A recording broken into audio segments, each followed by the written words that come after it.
ദുരൂഹ മരണങ്ങളുടെ ഘോഷയാത്രയാണ് ഇപ്പോൾ കേരളത്തിൽ. എവിടെ ആൾക്കാർ എങ്ങനെ മരണപ്പെടുമെന്ന് അറിയാത്ത അവസ്ഥ. ഒരു വീട്ടാവശ്യത്തിന് കുഴിയെടുക്കുമ്പോൾ ചിലപ്പോൾ അവിടെ കാണും 2 അസ്ഥികൂടം. ഇനി അഥവാ നമ്മൾ വല്ല കായലിൽ മുങ്ങിത്തപ്പോൾ ചെന്ന് അവിടെ നിന്നും കിട്ടും അസ്ഥികൂടം. ഇനി കോൺക്രീറ്റ് സ്ലാബിനകത്ത് ചിലപ്പോൾ കോൺക്രീറ്റ് പൊട്ടിക്കുമ്പോഴായിരിക്കും അവിടുന്ന് അസ്ഥികൂടം. ഇതാ ഇപ്പോൾ ഏറ്റവും ലേറ്റസ്റ്റ് ആയിട്ട് വന്നിരിക്കുന്നത് ചോറ്റാനിക്കരയിലെ ആളൊഴിഞ്ഞ കെട്ടിടത്തിൽ ഫ്രിഡ്ജിനകത്ത് പല പല പീസുകളാക്കി പോളിത്തീൻ കവറിലാക്കി സൂക്ഷിച്ചിരിക്കുന്ന അസ്ഥികൂടം. എന്താണ് പൗർണമി? ശരിയാ, എന്താണ് നടക്കുന്നത് തന്നെ നല്ല മനസ്സിലാവില്ല. നമ്മൾ ശരിക്കും ഇവിടെ ചെറുത്താന നാട്ടിലാണോ ജീവിക്കുന്നത്? നമ്മൾ 2025 ഇങ്ങോട്ട് കയറി ഇന്ന് 7 ദിവസം ആവുന്നതേ ഉള്ളൂ.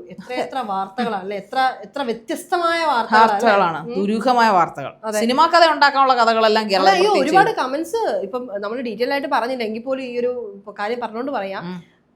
ജിത്തു ജോസഫിന് ദൃശ്യം 4 അടുത്തതിനുള്ള കഥ ത്രെഡ് കിട്ടിക്കഴിഞ്ഞു എന്ന് പറഞ്ഞ കമന്റ്സ് വരുന്നുണ്ടല്ലേ? അതെ അതെ. സത്യത്തിൽ എന്താ ഇവിടെ ചോറ്റാനിക്കരയിലെ ഡോക്ടറുടെ ഒരു ഡോക്ടറിന്റെ വീടാണ്. 10-20 വർഷമായിട്ട് അവിടെ ആൾതാമസം ഇല്ല, ഒഴിഞ്ഞു കിടക്കുകയാണ്.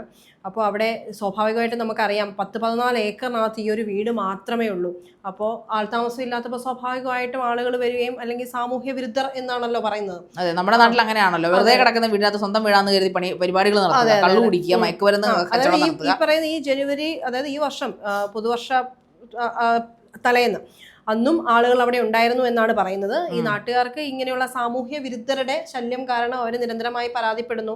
പഞ്ചായത്ത് മെമ്പർ പോലീസിൽ അറിയിക്കുന്നു. അതിനെ തുടർന്ന് നടത്തിയ നാട്ടുകാരുടെ അവർക്ക് കിടക്കപ്പുറത്ത് ഇല്ലാഞ്ഞിട്ട് കൊണ്ട് പരാതി കൊടുത്തതല്ലേ, അല്ലാതെ ഇതിന് ഓണർ പരാതി കൊടുത്തൊന്നുമല്ല. ഓണർ അവിടെ വരുന്നോ നോക്കുന്നോ ഒന്നും ഇല്ല എന്നാണ് നമുക്ക് മനസ്സിലാക്കാൻ കഴിയുന്നത്. അതായത് ഇത് നോക്കാൻ വേണ്ടി, ഈ വീട് നോക്കാൻ വേണ്ടി ഒരാളെ ഏർപ്പാടാക്കിയിട്ടുണ്ട്. വല്ലപ്പോഴും വരും, അല്ലെങ്കിൽ പുള്ളിയുമായിട്ട് മാത്രം കണക്ഷൻ ഉണ്ട്. എന്നിരുന്നാലും ഈ ഒരു 14 ഏക്കറിന് ഈ ഒരു ഒറ്റ വീടാണ് നടുവിൽ ആകെയുള്ളത്. അപ്പം ഇവിടെ കഴിഞ്ഞ 10-20 കൊല്ലമായിട്ട് താമസിക്കുന്നില്ല. അതിനകത്ത് 15 വർഷമായിട്ട് തീരെ ഒട്ടും താമസിക്കുന്നില്ല. ഇടയ്ക്ക് ഈ 5 വർഷക്കാലം വല്ലപ്പോഴും 1-2 ദിവസം നിൽക്കും എന്ന് പറയുന്നു.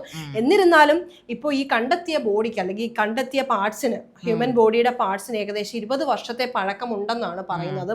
എല്ലാം സെപ്പറേറ്റഡ് ആണ്, എല്ലാം ഓരോ ബോക്സിനകത്താക്കി കെട്ടിവെച്ചേക്കാണ്. അതിൽ നിന്ന് നൂലൊക്കെ കിട്ടിയിട്ടുണ്ട്. ശരീരം ശ്രദ്ധിച്ചിട്ടുണ്ട്? അതെ, ഞാൻ വായിച്ചിരുന്നു. കാരണം അതിൽ മറ്റേ ഡോക്ടറുടെ ബൈറ്റ് കേട്ടപ്പോൾ സത്യത്തില് പുള്ളി ഒരു സൈക്കാട്രിസ്റ്റ് അങ്ങാണ്, വൈറ്റിലെ പ്രശസ്തമായ. അപ്പൊ പുള്ളിയുടെ മക്കളും ഒരു ഡോക്ടർ ഫാമിലി എന്നാണ് ഞാൻ അറിഞ്ഞത്. മക്കളും ഒക്കെ വിദേശത്താണ്. അപ്പൊ ഇദ്ദേഹത്തിന്റെ ഒരു അപ്പം അതിനകത്ത് വാർത്തയിൽ, മെയിൻ ചാനലിലെ വാർത്തയിൽ ചോദിക്കുന്നുണ്ട്, സാറ്റലൈറ്റ്കാരനെ നമ്മുടെ ഒരു മാധ്യമ പ്രവർത്തകൻ ചോദിക്കുന്നുണ്ട്, സാർ ഇത് എന്തുകൊണ്ട് വാടകയ്ക്ക് കൊടുക്കുന്നു? കേസിൽ എന്തെങ്കിലും പെട്ട് കിടക്കുന്ന വീടാണ്. അതായത് ഒരു 11 ഏക്കർ പഴയ സ്റ്റൈലിലെ വീടാണ്. 14 ഏക്കറിൽ ഒറ്റപ്പെട്ട ഒരു വീട്, പഴയ ഒരു 10-20 വർഷം മുമ്പുള്ള ഒരു ആഡംബര വീടായിരുന്നു. അത്രയും നല്ല വീട് വാടകയ്ക്കും കൊടുക്കത്തില്ല. എങ്കിൽ ആരെങ്കിലും ചിലപ്പോൾ ചില കേസുകൾ കേട്ടാൽ ഇത് ഒന്നും ചെയ്യാൻ പറ്റില്ല. എങ്കിൽ അങ്ങനെ ഒരു കേസ് ഈ വീടിന്റെ പുറകിലില്ല. അതോടൊപ്പം തന്നെ ഇത് ആർക്കും എഴുതി കൊടുത്തിട്ടില്ല. അപ്പൊ പുള്ളിയോട് ചോദിച്ചപ്പോൾ പുള്ളിക്ക് നല്ല പ്രായമുണ്ട്. ഈ പറയുന്ന ഡോക്ടർ എന്താണ് ഫിലിപ്പ് ജോണിന് നല്ല പ്രായമുണ്ട്. അദ്ദേഹം പറയുന്നത് എന്താ പ്രശ്നം, ഇപ്പോ എനിക്ക് അറിഞ്ഞുകൂടാ, എനിക്ക് ഓർമ്മയില്ല. ഷാനിക, ഇതിന് 2 സൈഡ് ഉണ്ട്. ഇത് സംതിങ് ഫിഷ് എന്ന് എനിക്ക് തോന്നി കേട്ടോ.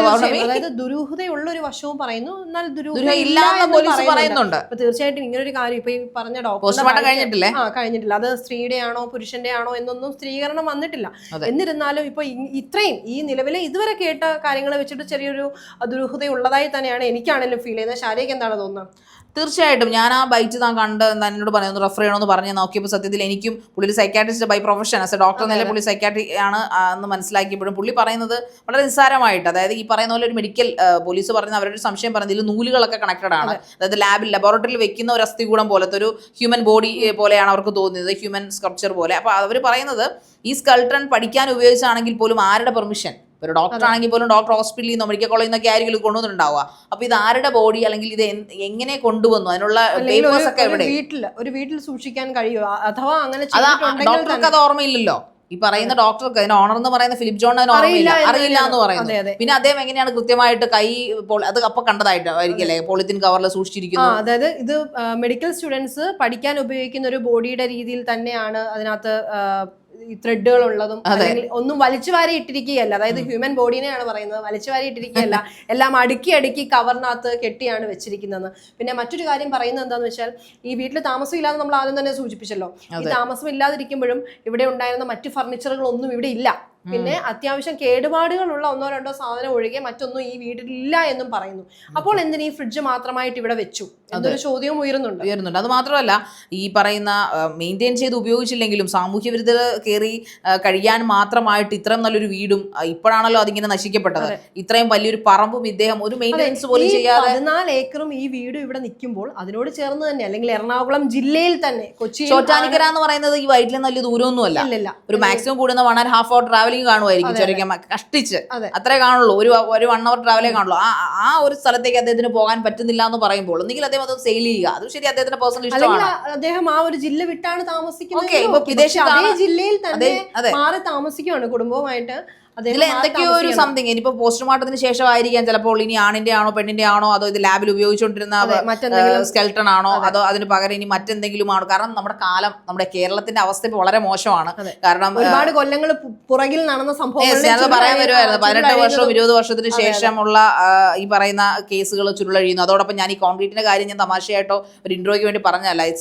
നമ്മള് ഒരു ലേഡിയെ കൊന്നു കളഞ്ഞത്, അതായത് അവരുടെ കയ്യിലിരുന്ന 500-ന്റെ 3 നോട്ടുകൾ വെച്ചിട്ടാണ് കോൺക്രീറ്റ് സ്ലാബ് പൊട്ടിച്ചപ്പോൾ, അതായത് ഇവിടെ കിടന്നൊരു കോൺക്രീറ്റ് സ്ലാബ് പൊട്ടിച്ചപ്പോഴത്തേക്ക് വീപ്പ കണ്ട് തൊഴിലാളികൾ വിളിക്കുന്നു. അത് പൊട്ടിച്ചപ്പോൾ അതിന് അസ്ഥികൂടം കിട്ടുന്നു. അസ്ഥികൂടത്തിനകത്ത് ചുരുട്ടി പിടിച്ചിരുന്ന പഴയ 500 നോട്ടുകളിൽ നിന്നാണ് പോലീസിന് മനസ്സിലായത് ഇത് കുറെ വർഷങ്ങൾക്ക് മുമ്പ് നടന്നൊരു കൊലപാതകമാണെന്ന്. ഒരാളെ കൊന്നു കുഴിച്ചും കൂടി കോൺക്രീറ്റ് ചെയ്ത് കോൺക്രീറ്റിനകത്ത് സ്ലാബാക്കി വെക്കുക എന്ന് പറയുമ്പോൾ ആലോചിച്ചു. വീപ്പയ്ക്കകത്ത് കോൺക്രീറ്റ് ആ വീപ്പയാക്കി വെച്ചിരിക്കുകയാണ്. അത് ചേർത്തലയിൽ എവിടെയോ, അതും ഇതുപോലെ സ്ഥലത്തിന്റെ ഒരു വിഷയമായിട്ട് ബന്ധപ്പെട്ട ഒരു സ്ത്രീയുടെയാണത്. ഒരു സ്ക്രൂവിൽ നിന്നാണ്, അവരുടെ ജെല്ലിൽ നിന്നുണ്ടായിരുന്ന സ്ക്രൂവിൽ നിന്നാണ് അത് ആരാണെന്ന് തിരിച്ചറിയുന്നത്. അപ്പൊ ഇനി ഇതിനകത്തൊന്നും സ്ക്രൂവോ ആണിയോ പിന്നോ ഒക്കെ കിട്ടുവോ കണ്ടോ നമുക്ക് അറിഞ്ഞുകൂടാ. ഇദ്ദേഹം വളരെ നിസ്സാരമായിട്ട്, അല്ലെങ്കിൽ വളരെ നിസ്സാരവൽക്കരിച്ചു, വളരെ കൂൾ. അതെ, സാധാരണ ഇപ്പൊ പൗർണമിയുടെ വീട്ടിലാണെങ്കിൽ പൗർണമിയുടെ സ്വന്തമായിട്ടൊരു വീട്ടിൽ നിന്നാണ് ഇങ്ങനെ ഒരു അസ്ഥിയോട് കിട്ടുന്നത്. പൗർണമിയുടെ എക്സ്പ്രഷൻ തീർച്ചയായിട്ടും ടെൻഷനും പേടിയും ഒക്കെ ആയിരിക്കും. നമ്മുടെ വീട്ടിൽ എങ്ങനെ ഇത് ഏത് വഴി നമ്മളിലേക്ക് എത്തുവോ, നമ്മുടെ വീട്ടിൽ നമ്മുടെ മാനം കപ്പൽ കയറുമോ, നമ്മുടെ പ്രൊഫഷൻ ഇത് ബാധിക്കും, നമ്മുടെ ബിസിനസിനെ ബാധിക്കുമോ, അങ്ങനെ എന്തെല്ലാം കാര്യങ്ങളുണ്ട്. പക്ഷെ പുള്ളിയെ സംബന്ധിച്ചിടത്തോളം ഏജ് ആയതുകൊണ്ടാണോ നമുക്ക് അറിഞ്ഞുകൂടാ. മാധ്യമപ്രവർത്തകരുടെ ചോദ്യത്തിൽ നിന്ന് പറയുന്നത് ഈ കഴിഞ്ഞ ഒക്ടോബറിൽ ഈ വീട് ഡിമോളിഷ് ചെയ്യാൻ വേണ്ടി ഇരിക്കുകയായിരുന്നു. അപ്പൊ അന്ന് ആ സമയത്ത് മഴയൊക്കെ ആയതുകൊണ്ട് അത് പോസ്റ്റ്പോൺ ചെയ്തു. ഇനിയിപ്പോ മാർച്ചിലൊക്കെ ഇത് ഡിമോളിഷ് ചെയ്യാൻ ഇരിക്കുകയാണ് ഇപ്പൊ ഈ സംഭവം അറിയുന്നത്. ഇത് നേരത്തെ അറിഞ്ഞിരുന്നോ എന്ന ചോദ്യത്തിന് ഇല്ല, എന്നെ വിളിച്ചപ്പോൾ പോലീസ് വിളിച്ചപ്പോഴാണ് ഞാൻ ഈ സംഭവം അറിയുന്നത് എന്നായിരുന്നു ആ ഡോക്ടറിന്റെ മറുപടി എന്ന് പറയുന്നത്. ഇതിനെയൊക്കെ അതെ, ഇനി ഒരു പക്ഷേ നമുക്ക് പൂർണ്ണമായിട്ട് ഡോക്ടറെ പറയാൻ നമുക്ക് പറ്റില്ല. കാരണം അവിടെ സാമൂഹ്യ വിരുദ്ധരുടെ ശല്യം ഉണ്ടായിരുന്നു. ഇനി ആരെങ്കിലും തല്ലിക്കൊന്ന് കുഴിച്ചും കൂടി ഈ പറഞ്ഞ പോലെ പീസ് ആക്കി അതിനകത്ത് കൊണ്ട് വെച്ചാലും ആരും ശ്രദ്ധിക്കത്തില്ല. കാരണം ഈ 14 ഏക്കറിനകത്ത് നിന്ന് മണം പോലും ഒരു പക്ഷേ മറ്റൊരിടത്തേക്ക് അടിക്കണമെന്നില്ല. അപ്പൊ അതുകൊണ്ട് തന്നെ ഇത് എന്താണ് ഇതിന്റെ ദുരൂഹത എന്നുള്ളത് തീർച്ചയായിട്ടും ചുരുളഴിക്കും. നമ്മുടെ കേരള പോലീസ് മിടുക്കരായതുകൊണ്ട് തന്നെ ഉറപ്പായിട്ടും ഇതിന്റെ ആളെ സ്ക്രൂവോ ആണിയോ തേങ്ങയോ വെച്ച് അവർ പിടിച്ചോണ്ട് വരും. അതൊരു സംശയമില്ല. അതിനിപ്പോൾ ഫിലിപ്പ് ജോൺ ആയാലും നാട്ടുകാരായാലും സാമൂഹ്യ വിരുദ്ധരായാലും ഇതിന്റെ കൊലയാളികളോ അല്ലെങ്കിൽ ഇതിന് പിന്നെ ആരെങ്കിലും ഉണ്ടെങ്കിൽ നമ്മളതിനെ ഇങ്ങനെ വെറുതെ ഭീമാകരിക്കുകയല്ല, പക്ഷെ അങ്ങനെ ഉണ്ടെങ്കിൽ ഉറപ്പായിട്ടും അത് പുറത്തു വരിക തന്നെ ചെയ്യും. ഇനി എന്തായാലും ദുരൂഹ മരണങ്ങൾ ഒരു സീരീസ് പോലെ അല്ലെങ്കിൽ ദുരൂഹതകൾ ഒരു സീരീസ് പോലെ കേരളത്തെ ഇങ്ങനെ വേട്ടയാടുകയാണ്. തീർച്ചയായിട്ടും അതിൽ നിരപരാധികളൊന്നും പെടാതിരിക്കട്ടെ, പെട്ടു പോകാതിരിക്കട്ടെ എന്ന് നമുക്ക് ചിന്തിക്കാം.